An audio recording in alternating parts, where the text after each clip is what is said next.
Alright YouTube, we have a handy dandy new microphone here which has better sound quality than the microphone built into the C260, which is admittedly good but doesn't work quite as well. So I'll be using this from now on. I'm going to play around with its, program and so forth to perfect the sound quality. It has a little bass it can stand on.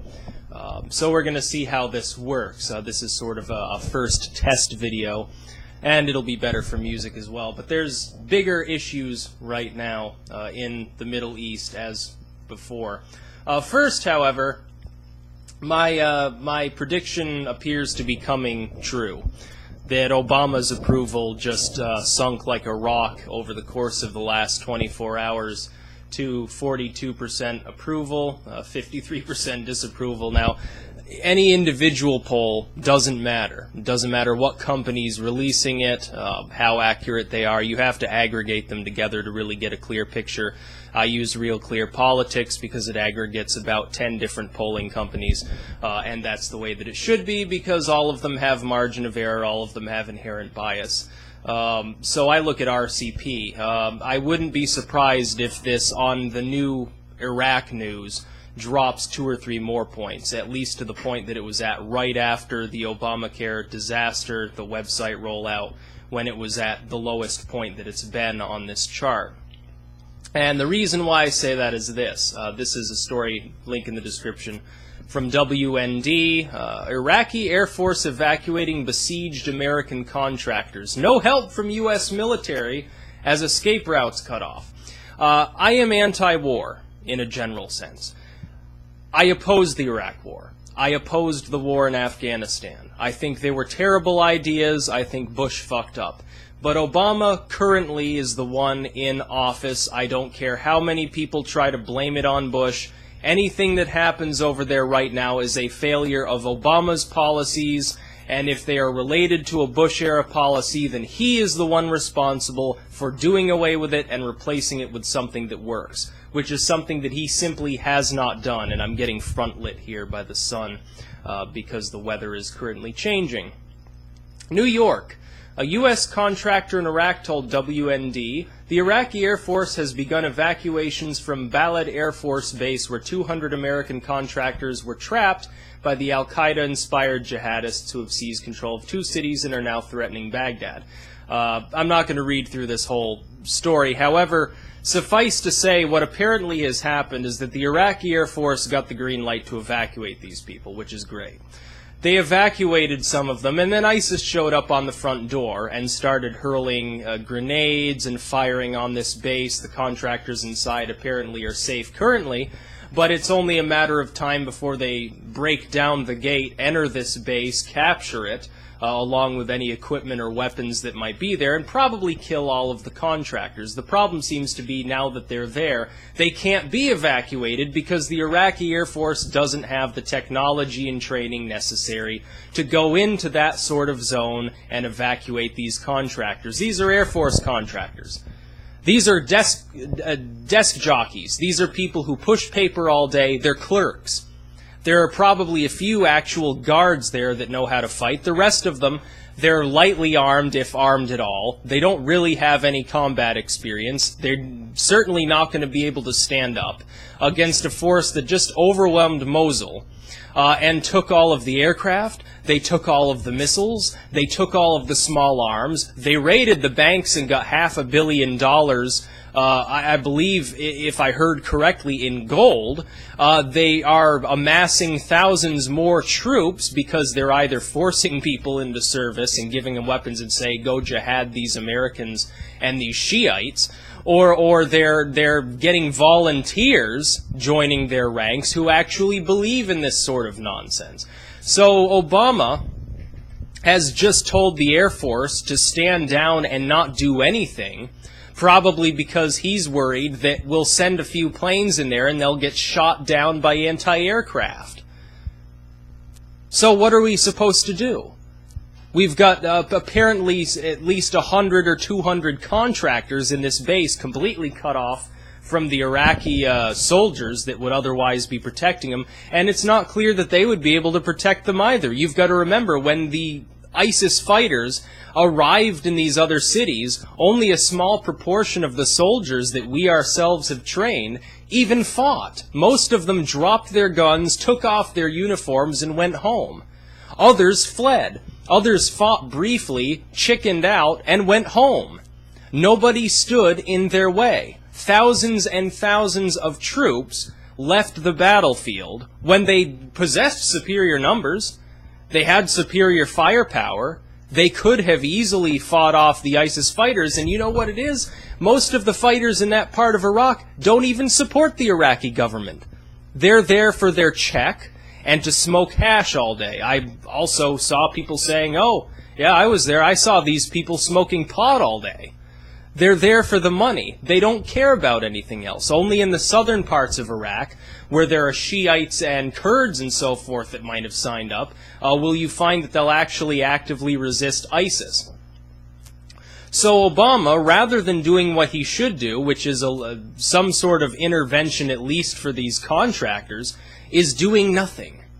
And these people now will potentially be killed by ISIS, because he's not willing to send in, a couple of warthogs, which would decimate everyone around that base that's trying to surround it within 10 minutes, most likely. It could be done. We've got far superior technology. We've got far superior numbers. We've got a carrier group right off the shore in that region. We've got many more troops than ISIS has. We've got nuclear weapons. We've got drones. We've got intel. We've got the CIA all around the Middle East. We've got all of these assets here, and yet somehow magically we can't do anything about a few thousand jihadists who overran the Iraqi cities, even though they were opposed 10-1 by Iraqi soldiers, that we ourselves trained, armed, and funded. We gave them armored Humvees.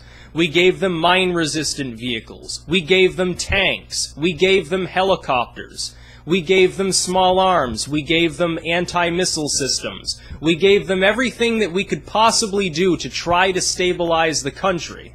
And it didn't work. And the reason it's not working is because the weapons that ISIS are using, and some of the fighters within ISIS, come from the FSA. They come from the Free Syrian Army and other jihadist groups that we ourselves are also funding and arming.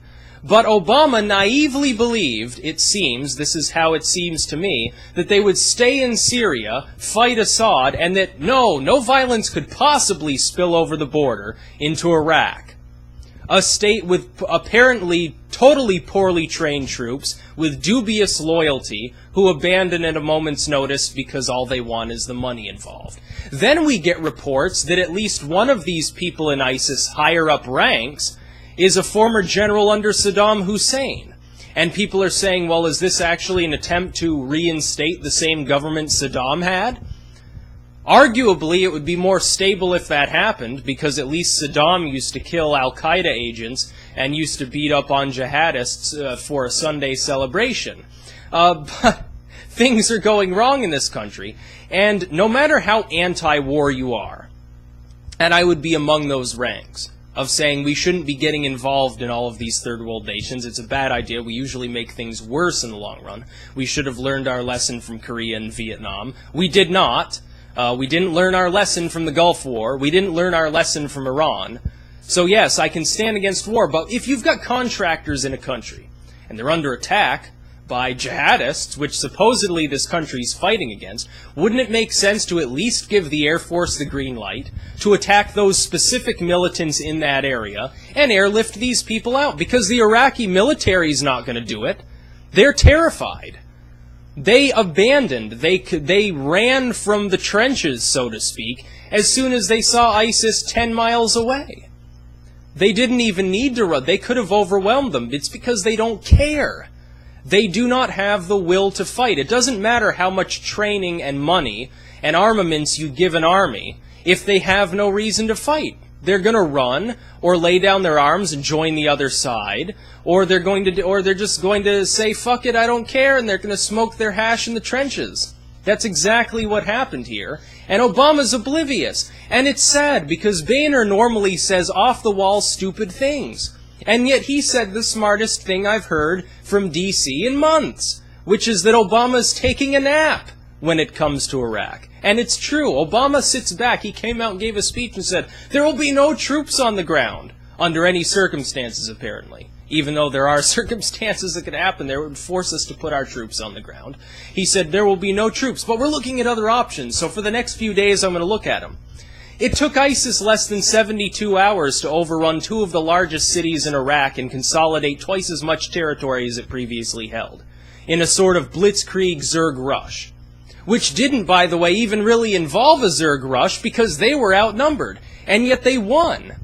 And yet they captured all of these people. Their ranks are swelling. They've got 100 times more money than they started with. They've now got American equipment.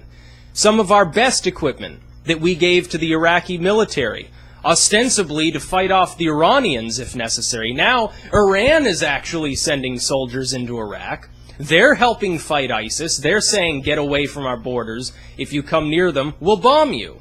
Why is it that Iran, which supposedly is the great Satan, the great adversary of the Western world, the most woeful, horrible nation that ever existed, if you listen to our government and our media, why are the Iranians, of all people, helping the Iraqis right now to fight off jihadists, and we are doing nothing? We're not even taking the step of taking our own troops out of the country, our own contractors, people on these bases that are in danger right now. We're not even lifting them out. We're relying on the Iraqi military to do it. Relying on the Iraqi military no longer makes sense after we look at what happened at Mosul. It no longer makes any sense. They simply abandoned. They appear to be putting up a fight in Baghdad. Well, that's great. The problem is the city's still falling apart. There were reports of small arms fire and explosions, and there are snipers apparently in the city taking pot shots at Iraqi troops. And it's only a matter of time before people start fleeing Baghdad as well, leaving it a ghost town, leaving it filled with jihadists and soldiers fighting and burning things down and blowing things up. That's exactly what's likely to happen in Baghdad. And this base isn't far from the city. And it's surrounded by ISIS. And the Air Force can't even lift out the few hundred people that are supposedly there. It's sad because Obama ran on the anti-war platform, which everyone could agree with at the time. We were tired of seeing Bush screw up constantly, time and time again, because he was mentally deranged. We got tired of it because Bush was an idiot. But now Obama has proven himself to be an even greater idiot. Because in his naive, loopy, strange, bizarre conception of the world, these people will stay within national borders that they themselves do not recognize. The states of Syria and Iraq and all of these other nations around this region have arbitrary borders. They were carved out by the British after the World Wars period. They were carved out of multiple tribes, multiple religious groups, multiple racial groups, into territories that did not make sense. And they simply did this because they simply drew the borders based on the own mandatory areas that they themselves had created. But the problem is, these areas are full of Kurds, and Shiites, and Sunnis, and Alawites, and all of these other groups and little tribes. There are Christians, there are Muslims, there are Zoroastrians in the region still, a handful, probably a dozen of them or so, but they're still there. There are all of these little groups in Iraq and Syria and so forth, and ISIS realizes that these borders are arbitrary. You see, their idea is to create an Islamic state that encompasses about half of Iraq and half of Syria, a tribal region, as it was in ancient times. They're nationalists. These are essentially, when you really think about it, neo-pagan nationalists that just happen to practice Islam. The borders that they're planning to draw are based on these ancient pagan states that don't exist anymore. The Kurds want to do the same thing. They want their own homeland. They want areas a little bit further north that encompass these various areas that they already inhabit, including part of Turkey, which it's not clear they'll ever actually obtain. But you've even got the Kurds. Here's how screwy the situation is, though. You've got now the Turkish military and the Kurds and the Iranians potentially fighting side by side against ISIS. Meanwhile, the United States is arming jihadists. It's like topsy-turvy day. We used to fight these jihadists. Now we're arming them. We used to fight the Iraqis, and now we're sort of backing their weird Shiite government, but we also hate Shia Iran, and we're allied with the Turks, and we're kind of ambivalent towards the Kurds, but now they're partnered together to fight ISIS. And ISIS is sort of Al-Qaeda 2.0, or so the media states, even though it's really just Al-Qaeda. And we're refusing to even fight them, even though they're overwhelming a country we dumped trillions of dollars into. It makes no sense. The entire foreign policy doesn't make sense. Under Bush, it was clear. Kill the jihadists. Kill anything that shoots at you. We're going to take the oil. Ha ha ha. I'm a warmonger. That's what pissed people off. But at least Bush, for all of his stupidity, it was clear what he wanted. He was a warmonger, a chicken hawk. He wanted the oil. It was clear, and he wanted control of these pipelines. But then Obama gets involved and says, well, it's going to be different now. Yeah, it is a lot different. It's a lot more crazy. Nobody's even really sure whose side that we're on anymore. Nobody's sure. It's gotten to the point now where being anti-jihad is almost, labeling, there was a story, Syrian girl, who's a popular YouTuber over in Australia. She's from Syria, she's anti-jihadist and so forth. She's now getting labeled as somebody who's using hate speech for standing against jihad, for standing against people like ISIS and Al-Qaeda. She is now guilty of hate speech against Islam. It doesn't make any sense. We're now beginning to ridicule people who actually stand against Islam. That's funny. We were over there for years fighting these people and saying how bad jihad was, and every night on the news it was these Americans died, these terrorist attacks happened or were thwarted. They bombed Madrid, the train stations. They bombed World Trade Center, bombed this, bombed that. They bombed this market in Baghdad. They bombed this market in Damascus. They're trying to take over this area. We just killed however many hundreds of soldiers, and they had chemical weapons, and here's a vial of botulism they were carrying around, and here's an intercept that shows that they were trying to assassinate Joe Schmo the politician, and now all of a sudden we are the ones arming these people, giving them weapons and money, and it simply doesn't make sense. Our foreign policy looks like it has been cobbled together by disparate groups of people. It looks like the CIA and the Army and the Marines and the Obama White House each developed their own policy and then tried to glue them together and implement them. That's honestly what it looks like. The problem is it's not going to work. What we need to do is send in some planes, bomb the shit out of ISIS. It would take about an hour to bomb the militants that are around this base. It wouldn't be that difficult. Airlift the troops out and then say, fuck it. Let Iraq fall apart. Let it become a failed state, because it's clear we can't build it back up, and it's clear that nobody in Washington, D.C. is willing to enter another war. I would agree with that, by the way. I don't think we should. But we need to at least protect the people that we've got over there and not look like complete assholes on the world stage. Russia's now flying strategic nuclear-capable bombers 50 miles from California. Why do you think they're doing that? It's because they know nobody over here will complain. Did Obama say so much as a word? Did the White House issue a statement like they would have done back in the 50s and 60s? Did they warn Russia about the dangers of sending nuclear-capable long-range bombers right off the American coast? They did nothing, and they will continue doing nothing, because Obama's foreign policy is so strange and so arbitrary and so poorly cobbled together that we're making enemies out of friends, worse enemies out of enemies. Nobody knows really what we're doing, and it looks like we're running like a chicken with its head cut off. That's honestly what I think it looks like to the rest of the world. It would be different if we had someone with actual leadership experience in the White House, but we don't. And the military heads, even though they could function autonomously and just sort of ignore Obama and take the hits as they come and airlift these people out, aren't willing to do that because Obama's shown a proclivity towards kicking out generals and other staff that don't happen to agree with his own modus operandi or so forth. Obama's just crazy. He's stupid.